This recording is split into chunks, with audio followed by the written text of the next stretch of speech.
जी welcome back. सत सवेरा में एक मरतबा फिर से आपको कहेंगे खुश आमदीद। आज का टॉपिक जिस पर डिस्कशन की जा रही है वो है माहौलियाती तब्दीली। इसको समझना कितना ज़रूरी है और इसके हमारी सेहत पर क्या असरात मुरतब हो रहे हैं वो हम जान रहे हैं। एक इंसान की शख्सियत पर इसका क्या इम्पैक्ट क्रिएट हो रहा है इसके हवाले से भी बात हो रही है। और ओवरऑल जब हम माशरे की बात करते हैं तो माशरे पर क्या इसका इम्पैक्ट है, किस तरह से माशरा असरअंदाज हो रहा है माहौलियाती तब्दीली से, और हम किस तरह से अपनी रिस्पॉन्सिबिलिटीज़ को समझ सकते हैं कि हमने माहौल को खुशगवार बनाना है और हमने इसके लिए एफ़र्ट्स करनी है, इसके एवज़ अपनी ज़िम्मेदारियों को पूरा करना है, इन ज़िम्मेदारियों को समझना है। कैसे समझ सकते हैं, सुमेरा से बात करेंगे। सुमेरा, जैसे कि ब्रेक पे जाने से कबल जब्बार साहब से बात हो रही थी तो बड़ी इंटरेस्टिंग गुफ्तगू हो रही थी।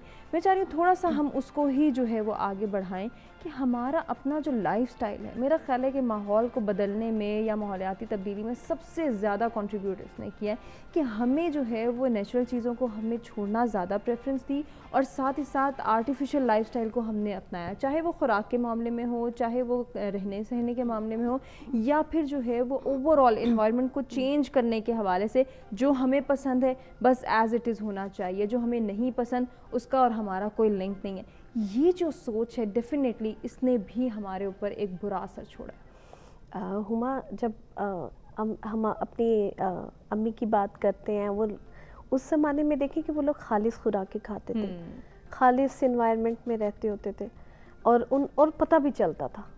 अगर आप अभी भी कंपैरिजन करें कि हम लोग कश्मीर से हैं, वहाँ के लोगों की सेहत में और हम लोगों की सेहत में ज़मीन आसमान का फ़र्क है। बिल्कुल ऐसे ही। हम वहाँ पर जाते हैं, वो लोगों को माशाल्लाह इतनी ज़्यादा वो एक्सपर्ट हैं कि वो पूरा पहाड़ चढ़ जाते हैं और हम लोग 2 कदम चल के ना हमारे सांस जो है वो उखड़ना शुरू हो जाते हैं।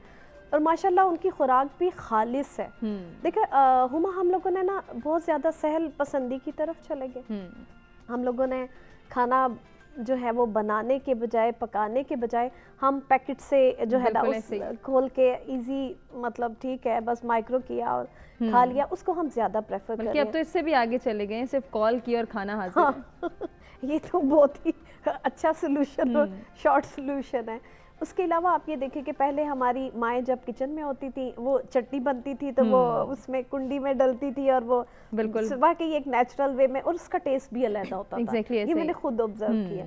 अब हम लोग क्या कहते हैं, सीधा मशीन में डाला, ब्लेंड किया, उसको ढेर सारा फ्रिज में रख दिया, फिर हम उसको जब दिल करेगा खा, जब दिल करेगा। ठीक है, ये सहूलत है। ये सारे अप्लायंसेस, ये जितनी इजादात हैं, ये हम लोगों के लिए हैं, इंसानों की सहूलत के लिए भी हैं हुमा, लेकिन हमने इसमें अब जो बैलेंस करना है वो तो हम लोगों ने खुद ही करना है ना। ये चीज़ें तो हमारी सहूलत के लिए हैं, लेकिन अगर आप टोटली शिफ्ट ऑन हो जाएंगे तो आपकी सेहत वाकई में इम्पैक्ट होगी। आप ये देखें कि जैसे सर ने कहा कि गाड़ियों का फ्यूल, इस पर कोई चेक एंड बैलेंस नहीं है। सही, ठीक है, हमने अगर यहाँ से थोड़े से फासले पर भी जाना है ना, तो हम प्रेफर करेंगे कि हम गाड़ी में जाएं इंस्टेड के हम वॉक कर लें। हम उसको नहीं, और सेकंड हम लोग बहुत ज़्यादा कॉन्शियस भी हो गए हैं उमा, हम स्टेटस कॉन्शियस है कि अगर हम साइकिल पे जा रहे हैं तो क्या लोग कहेंगे इनके पास गाड़ी भी नहीं है। अगर एक घर में 5 लोग हैं तो 3 गाड़ियां तो होनी चाहिए, और ये स्टेटस सिंबल है कि मेरे पास बड़ी गाड़ी है। ये आपका ने सिंबल बना दिया। हमने अपनी हेल्थ को इस मटेरियलिस्टिक अप्रोच के पीछे बहुत बहुत बहुत पीछे धकेल दी है, और सबसे बड़ा नुकसान जो हुआ है वो हमने अपने बच्चों के माइंड भी ऐसे ही बना दिए। आप पुराने वक्तों की बात करें थी तो मेरे जहन में ये बात आई कि पहले बड़े बूढ़े कहा करते थे कि गर्मियों में अच्छा है, स्वेटिंग होगी तो ये सेहत की निशानी है। आज तो हम एसी में बैठे होते हैं और हमारी ये प्रेफरेंस होती है कि एक बूंद भी हमें स्वेटिंग ना हो। हम लोग तो बाहर निकलते नहीं है कमरों से, एसी के बगैर हम सरवाइव नहीं कर सकते। आप ये देखो हुमा, जब आपने कहा कि कंपैरिजन का, तो पहले हम अपने बड़े बहन भाइयों के कपड़े पहन लेते थे, इसमें शर्म भी नहीं होती थी। अभी तो बच्चे ब्रांड के अलावा बात नहीं करते। ये क्या है, अपने ही कपड़े दोबारा नहीं पहनने, अपने ही कपड़े दोबारा, एक दफ़ा कहीं पहन ले, दूसरी दफ़ा जो है वो पहन के नहीं जाना। इवन आजकल के बच्चे जो मैंने ऑब्जर्व किया है, वो अगर आप उनसे कहें ना कि वॉक करने बाहर जाना है, तब भी वो पूरा ड्रेसअप हो रहे हैं और बाल बना रहे हैं, और लाइक इतना हमने उनको कॉन्शियस कर दिया। और हुमा, इसमें आपके 90% हम लोगों की अपनी गलती है, क्योंकि बच्चे जो होते हैं वो तो वैक्यूम होते हैं, वो हर चीज़ ऑब्जर्व कर रहे हैं। आप जो कर रहे हैं, बच्चे तो ना चाहते हुए भी उसको कैच कर रहे हैं। आपने खुद अपने बच्चों में ये चीज़ें इनकलकेट कर दी, और फिर जब वो ज़्यादा आपको लगता है कि प्रॉब्लमेटिक हो रही है, बच्चे बहुत मटीरियलिस्टिक हो रहे हैं, तब आप सोचते हैं कि ये हमारे बच्चे तो ख़राब हो गए हैं, लेकिन आप ये देखिए कि उनके ख़राब होने में आपका कितना ज़्यादा रोल है। पहले हुमा एक टीवी होता था पूरे घर में, सब लोग इकट्ठे बैठ के उस टीवी पे जो ड्रामे देख रहे हैं, जो भी देख रहे हैं, अपना अच्छा टाइम गुजार रहे हैं, साथ साथ आप अपने रिलेशनशिप्स को भी स्मूथ कर रहे होते हैं, आप एक दूसरे से डिस्कस कर रहे हैं, खा पी रहे हैं, क्योंकि उस माहौल को खुशगवार भी बनाना बहुत ज़रूरत है। तो क्योंकि हुमा जो हैप्पीनेस है ना, वो मैं कहती हूँ 99% आपकी हर बीमारी का इलाज है। बिल्कुल। और ये प्रैक्टिकली मैंने इस चीज़ को ऑब्जर्व किया हुआ है। अच्छा, जो हम बात कर रहे थे कि इकट्ठे सब बैठते थे, एक टीवी होता था, और मुझे याद है एक बड़ा सा टीवी होता था, और उसमें मज़ा भी बहुत आता था, हम लोग बहुत इंजॉय करते थे। बिल्कुल। आप देखिए कि अब हर रूम में एक टीवी है, हर रूम में एक टीवी है, हर एक के पास मोबाइल है, हमारे पास तो टाइम ही नहीं रहा। हमने सिर्फ अपने आप को टच स्क्रीन स्मार्टफोन्स में इन्वॉल्व कर दिया, और वी हैव फॉरगॉटन कि हमारी मदरलैंड भी है, हमने उसकी भी केयर करनी है। और एक वर्ड आता है आपके कि सेल्फलेसनेस जो है, हमने सिर्फ डिक्शनरी तक महदूद कर दी है। इसका मतलब ये है कि हम कितने कंसर्न हैं अपने लोगों के बारे में, अपने इन्वायरमेंट के बारे में, अपने इर्द गिर्द की चीज़ों के बारे में, लेकिन ये सिर्फ डिक्शनरी तक है हुमा, और हमारी थॉट्स तक है। हम कहते ज़रूर हैं, ये बहुत आपके रियलिटी है। आज ये रिसोर्सेज हमारे पास हैं, हमने ही इनको यूटिलाइज करना है, किसी और के लिए तो बचा के रखना ही नहीं है। हमारी ये सोच डेवलप हो गई। बिल्कुल भी नहीं। आप देखिए कि जब से इंडस्ट्रियल रेवोल्यूशन आया, हमने तरक्की की है ना, लेकिन वो क्या, कितना लाखों टन कोयला जो है वो जलता है, बिजली पैदा हो रही है, गैस से पैदा हो रही है, उसके इफेक्ट्स तो हो रहे हैं ना कुछ। अब ये चीज़ें तो हो रही हैं, लेकिन आपने देखना है अब इन चीज़ों को कंट्रोल हम कैसे कर रहे हैं। वो पॉलिसीज ही नहीं बनी कि हम ये कैसे, तरक्की तो हम कर रहे हैं, हम फैक्ट्रियों को ठीक है शहर के बाहर भी ले गए, लेकिन जो शहरों के अंदर गाड़ियों और जो ये बढ़ती हुई गाड़ियों की तादाद है, इनका धुआं, इनको आप कहाँ लेकर जाएंगे?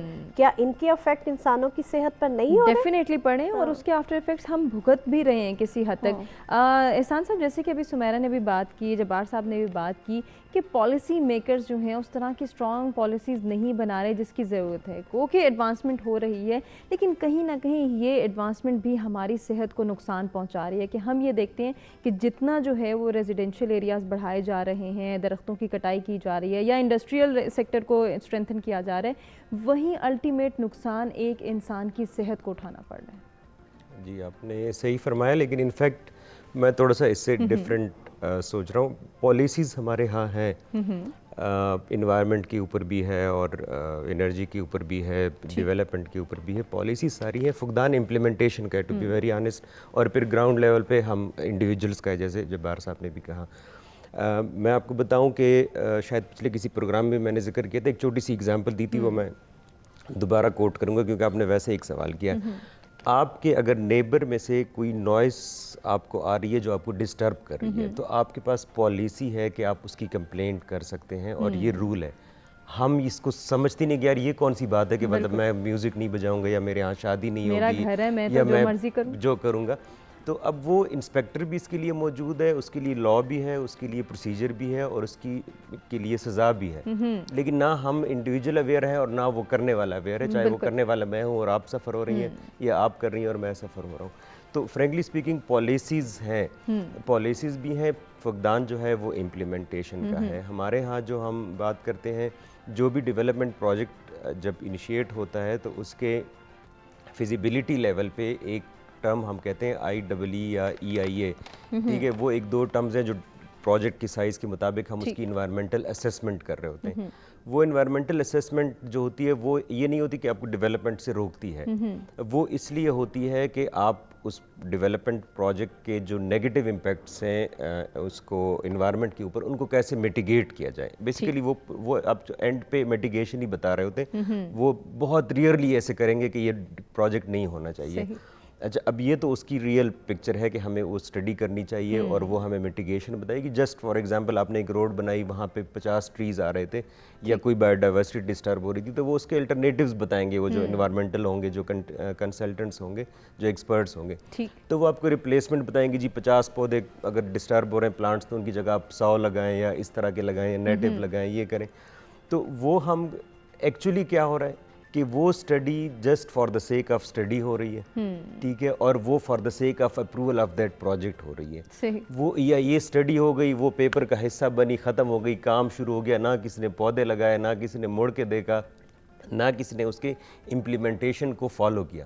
जबकि हमारे यहाँ EPAs भी हैं, फेडरल लेवल पे जो इन्वायरमेंट विंग है CDA का, कैपिटल डेवलपमेंट अथॉरिटी का, वो भी है, और ये सब जो हैं इम्प्लीमेंटर्स हैं, लेकिन इम्प्लीमेंटेशन नहीं है। अच्छा, दूसरी तरफ जो एग्जीक्यूटर्स हैं उनकी भी अगर अप्रोच देखें तो वो भी ऐसी है। सही। उनकी नज़र में इन्वायरमेंटलिस्ट जो है वो एक जस्ट लाइक पुलिस इंस्पेक्टर है या कोई अपोजिशन है, वो उसको पॉजिटिव कभी नहीं लेंगे, वो नेगेटिव लेंगे, यार ये ऐਵੇਂ ही फजूल लोग हैं, हम डेवलपमेंट कर रहे हैं, ये बीच में टांग अड़ा रहे हैं। तो ये दोनों साइड का प्रॉब्लम है। पॉलिसी टू सम एक्सटेंट है, इम्प्रूव ज़ाहिर है, sky is the limit, improvement तो कभी भी नहीं रुकती, जो कि जो सिस्टम्स अल्लाह ने बनाए हुए, वो ह्यूमन उस तरह के परफेक्ट सिस्टम तो नहीं बना सकता। तो वो ज़ाहिर इम्प्रूवमेंट है, लेकिन पॉलिसीज़ हैं। वाटर की अगर मैंने पहले बात की, एक्सप्लॉयटेशन की, उसके ऊपर पॉलिसी है। KP में पिछले दिनों कहीं जिक्र हुआ था कि जो ग्राउंड वाटर है उसकी बिलिंग होगी, उसके ऊपर मैं सिविल इंजीनियर्स जानता हूँ जो मेरे बैच के हैं, वो उनके क्रॉस आर्गुमेंट्स कि यार ये कैसे नेचुरल पानी के ऊपर बिल लगा दिया, ये कौन सी अजीब बात है और ये कौन सी तुक है। हालांकि होना चाहिए, बिकॉज मैंने बताया कि एक साइकिल है, वो साइकिल पानी का अगर आप डिस्टर्ब करेंगे तो आप देख रहे हैं इस्लामाबाद में टैंकर्स चल रहे हैं, घरों में पानी नहीं है, वो ग्राउंड लेवल आपका नीचे से नीचे जा रहा है। एंड पे ये ड्रिल जो है मेरे ख्याल में वर्ल्ड के दोनों साइड पे निकल जाएंगे। बिल्कुल ऐसे ही है। जैसे कि आपने भी इस्लामाबाद का जिक्र किया, कुछ देर कबल अब्दुल जब्बार साहब भी जिक्र कर रहे थे। तो जब इस्लामाबाद की बात आती है तो मेरे जहन में एक बात आती है जिसको मैं चाह रही हूँ कि अभी हम डिस्कस करें, क्योंकि माहौलियाती तब्दीली और कुछ पॉलिसीज़ की हम जो है वो बात करें कि इस्लामाबाद की हदूद का जैसे ही आगाज़ होता है हम देखते हैं कि रेजिडेंशियल एरिया कम और इंडस्ट्रियल सेक्टर हमें पहले फेस करना पड़ता है। अब उसके कॉन्सिक्वेंसेस वहाँ पे रहने वाले लोग जो हैं फेस करें, पूरा सेक्टर इसके अंडर आ रहा है कि जहाँ पे इंडस्ट्री वेस्ट जा रहा है और फिर लोग सांस की बीमारी में मुब्तला हो रहे हैं। तो क्या पॉलिसी मेकर्स यहाँ पे नहीं पॉलिसी बनाते कि कौन सी जगह इंडस्ट्रियल सेक्टर होनी चाहिए, कौन सी रेजिडेंशियल होनी चाहिए, और अगर दोनों मिक्स हो रहे हैं तो फिर इसमें किस तरह से हमने कंट्रोल करना है? बेसिकली तो एक तो ये पॉलिटिकल एस्पेक्ट मेरा ना डोमेन है, ना मैं इस पे बात करना चाहता हूँ, लेकिन इंडस्ट्री आप I9 इंडस्ट्रियल स्टेट ही देखिए, ठीक है, किसी वक्त डिज़ाइन में शायद होगा, लेकिन बड़े अरसे से कोर्ट भी इन्वॉल्व है, मैनेजमेंट लोग भी, और प्रोटेस्ट भी चल रहे हैं कि भाई ये तो बिल्कुल मर्ज हो गए रेजिडेंशियल में। वहाँ पे आज भी आपके जो सरिये वाले कारखाने, बिलखसूस बाकियों पे भी होंगे, लेकिन इनका तो मुझे पर्टिकुलर नहीं पता है, वहाँ पे पुराने टायर जल रहे हैं सरिये के फर्नेसेस में, ठीक है। अब आप खुद सोचें, पुराने टायर का जो धुआं हवा में जा रहा है और उसके इर्द गिर्द सब, इवन स्कूल्स हैं, इवन बड़ी चेन्स भी वहाँ जाके बैठ गई हैं I9 में, बड़ी अच्छी अच्छी स्कूल। चलो सरकारी तो हम एज यूजुअल बड़ी बातें हम करते हैं, लेकिन रियलिटी में हम उनको ज़रा बड़ा कमज़ोर समझते हैं। सरकारी स्कूल्स तो हैं ही हैं, वहाँ पे बड़े बड़े चेन्स के स्कूल्स भी वहाँ पे चले गए, और घर तो है ही हैं, छोटे बच्चे भी हैं, ज़ाहिर है, फैमिलीज भी हैं, बुजुर्ग भी हैं, सब कुछ है। तो वो इंडस्ट्रीज़ की मूवमेंट के ऊपर है, लेकिन अगेन वो बात मैंने इसलिए पॉलिटिकल की कि वो माफियाज की आजकल बड़ी डिस्कशन चल रही है, तो हर जगह माफिया ही है ना। अब ये इंडस्ट्रियल स्टेट जो डेवलप हुआ है, ये मूव होने को तैयार ही नहीं है, सही। और जो इम्प्लीमेंटर्स हैं उनकी शायद इंटेंशन नहीं है, स्ट्रेंथ नहीं है, कैपेसिटी नहीं है, जो उनको नहीं फोर्स कर पा रहे। तो ऑब्वियसली इसी तरह जो हमारे ब्रिक लेन्स हैं, जो हमारे ये ईंटों के भट्टे हैं, वो चूँकि आबादी बढ़ रही है, वो शायद मैं एग्री करूँ कि वो आबादी से पहले थी, क्योंकि मैंने की कुछ मीटिंग्स अटेंड की हैं। एक जेड फॉर्म में एक क्लिन है, वो just for the sake of information मैं बता दूं, ये नेपाल में जब डिज़ास्टर आया था तो बास टाइम डिज़ास्टर्स अपॉर्चुनिटीज़ में कन्वर्ट हो जाते हैं। तो वहाँ उन्होंने एक क्लिन का डिज़ाइन किया और एक क्लिन डिज़ाइन की, और उसके बाद उसकी जो कोल की कंजम्पशन है वो बहुत एफिशिएंट है, और उसके मतलब ज़ाहिर है वो ऑनर के लिए भी बेनिफिट है, उसकी कॉस्ट को भी बेनिफिट है, और इन्वायरमेंट को भी बेनिफिट है। तो इस तरह की कुछ वो उनकी एक ऑर्गेनाइजेशन है, वो आई थी, और गवर्नमेंट ऑफ पाकिस्तान के लोग भी थे, वो भी थे, क्लिन एसोसिएशन के लोग भी थे। तो वहाँ एक चीज़ उन्होंने वैसे अच्छी डिस्कस की, उन्होंने कहा जी हम तो आबादी से बाहर हैं, आबादियाँ हमारी तरफ आ रहे हैं, अब हम कितना आगे चलते जाएं। तो ये भी एक है कि हम वो अनप्लैन्ड जो है वो एक्सपेंशन कर रहे हैं। जैसे परसों हम मोटरवे से मैं आ रहा था, तब एयरपोर्ट का अनाउंस हो गया तो हमारी आबादियाँ वहाँ पहले से पहुँच गई थी। बहुत सारी जो आपकी वो हाउसिंग सोसाइटीज़ हैं वो एयरपोर्ट कंस्ट्रक्शन से भी पहले वहाँ बैठ गई थी। बिल्कुल और उसके अभी surrounding। जी बिल्कुल, और अभी एयरपोर्ट स्टार्ट नहीं हुआ तो वहाँ पे दुनिया जान की आबादी है। और आपकी जो ये एयर क्रैशेस हैं उनकी एक मेजर रीज़न यही है कि आपकी जो वहाँ पे वेस्ट है उसके ऊपर जो बर्ड्स आते हैं वो कोलाइड होते हैं आपके एयरप्लेन्स के साथ, और उसी से ही आपके क्रैशेस होते हैं। तो कोई पूछने कोई पुरसाने हाल नहीं है। क्यों तो नहीं? पॉलिसीज जब्बार है। साहब, आप इसमें क्या ऐड करेंगे? यहाँ पे स्टेट का क्या किरदार है और क्या होना चाहिए? अगर कैपिटल का ये हाल है तो बाकी शहरों का ना वो 100% बहुत ज़बरदस्त बात की है। बात तो ये ना कि जी आपका एयरपोर्ट अनाउंस हुआ था 20 साल पहले। बिल्कुल 20 साल पहले, 21 साल पहले वहाँ पे जितने वानाबीज थे ना, जिनकी कोई वैल्यू थी, जो प्लानिंग डिविजन्स में बैठे हुए थे, उन सब ने ज़मीनें खरीद ली थी उधर। This is the dilemma of आपको as at an individual level, at corporate level. फिर जो I-9 की आपने उन्हें मिसाल दी, आपके सारे लॉज हैं। आपने मिनिस्ट्री ऑफ एनवायरनमेंट इस्लामाबाद में बैठी है, 2-2.5 हज़ार एम्प्लॉई है, डायरेक्टर, एडिशनल सेक्रेटरी, सेक्रेटरीज, ये सारे बड़े बड़ी तोप चीज़ें, लेकिन ऑफिस से कौन निकले? कौन जाके देखे कि वो चीज़ जो हमने पॉलिसी दी है गवर्नमेंट ने वो इम्प्लीमेंट हो रही है कि नहीं? मैं तो आई वॉज इन BCom जी, हमारे घर पे एक दफ़ा चोरी हो गई। हमने गलती से थाने में रिपोर्ट करा दी। चोर का भी पता था, बता दिया नाम। आप बता रहे थे ना कि जी वो शोर मचाओ तो पुलिस वाले का आप रिपोर्ट कर सकते हैं। आप यकीन मानेंगे 15 दिन बाद मैंने केस वापस ले लिया, मेरे अम्मी ने और अबू ने। इसलिए क्योंकि वो क्या करते थे, रात के 1:30 बजे आके घंटी बजाते थे और कहते थे जी थानेदार साहब ज़रा बुला रहे हैं आपको, अपने बेटे को बड़े भेज दें, अपने छोटे बेटे को भेज दें। आपका your systems, your policy makers policy बना के सो जाते हैं। They don't enforce it on the lower line staff. Administrators आपके जो हैं, दे आर देयर ओनली कि मैं इस्लामाबाद में मेरा प्लॉट हो और एक घर हो, मेरे बच्चे जाएं सिटी स्कूल, बीकन हाउस, अच्छे स्कूल, बड़े स्कूलों में चले जाएं, बिल्कुल, और मैं जाके मैरियट में खाना खाऊं।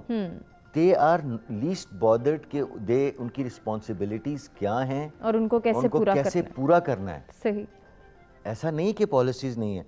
I-9 के अंदर इंडस्ट्री अगर टायर जला रही है, मतलब अगर मुझे पता है, इनको पता है, आपको पता है, सबको पता है, तो इनको नहीं पता? बिल्कुल पता है। There are filters that can be placed.